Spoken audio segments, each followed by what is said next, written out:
હવામાન વિભાગે જે આગાહી કરી છે એમાં એમ કીધું છે કે હવેથી તાપમાનનો પારો ઘટવા માંડશે અને ધીરે ધીરે કરીને ઓછો થશે।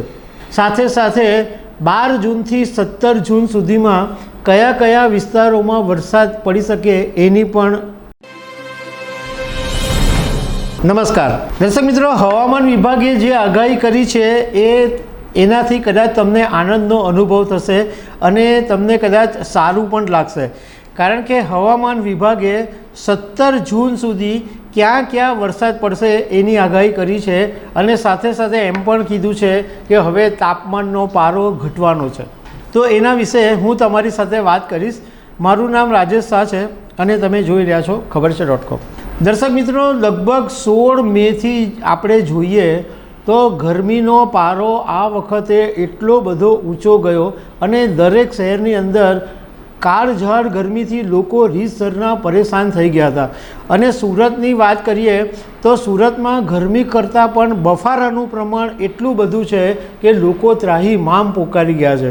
હવે હવામાન વિભાગે જે આગાહી કરી છે એમાં એમ કીધું છે કે હવેથી તાપમાનનો પારો ઘટવા માંડશે અને ધીરે ધીરે કરીને ઓછો થશે।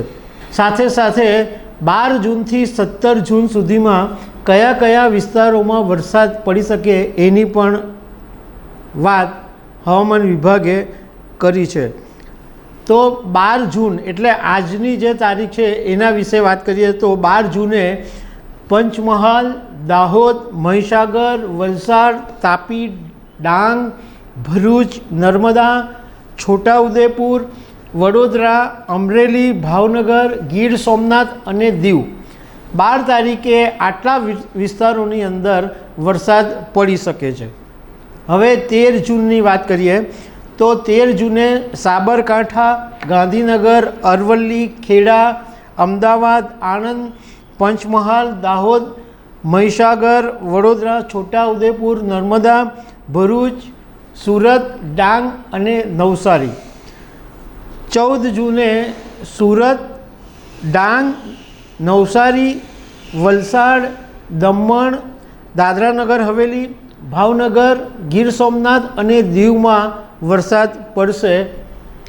15 જૂને સુરત, ડાંગ, નવસારી, વલસાડ, દમણ, દાદરાનગર હવેલી, અમરેલી, ભાવનગર, ગીર સોમનાથ અને દીવની અંદર વરસાદ પડશે।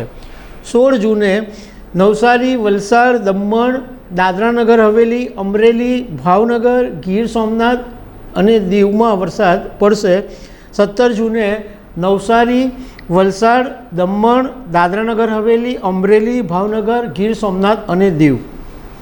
હવે આ 17 જૂન સુધીમાં હવામાન વિભાગે જે વાત કરી છે એના ઉપર જો તમે ધ્યાન આપો તો એવું લાગે છે કે એક દક્ષિણ ગુજરાતનો વિસ્તાર જેની અંદર વલસાડ આવે, નવસારી આવે, ડાંગ આવે, ભરૂચ આવે અને બીજી તરફ સૌરાષ્ટ્રનો વિસ્તાર કે જ્યાં ગાડી અમરેલી, ભાવનગર, ગીર સોમનાથ આવા બધા જે વિસ્તારો આવે, એટલે દક્ષિણ ગુજરાત અને સૌરાષ્ટ્ર એ બે વિસ્તારોમાં જ વરસાદ પડતો હોય એવું દેખાઈ રહ્યું છે। હવામાન વિભાગે એમ કીધું છે કે મધ્ય ગુજરાત અને ઉત્તર ગુજરાતની અંદર વરસાદ પડવાની શક્યતા નહીવત છે। ચાલો એટલું સારું કે હવે વરસાદ પડે તો લોકોને રાહત રહેશે।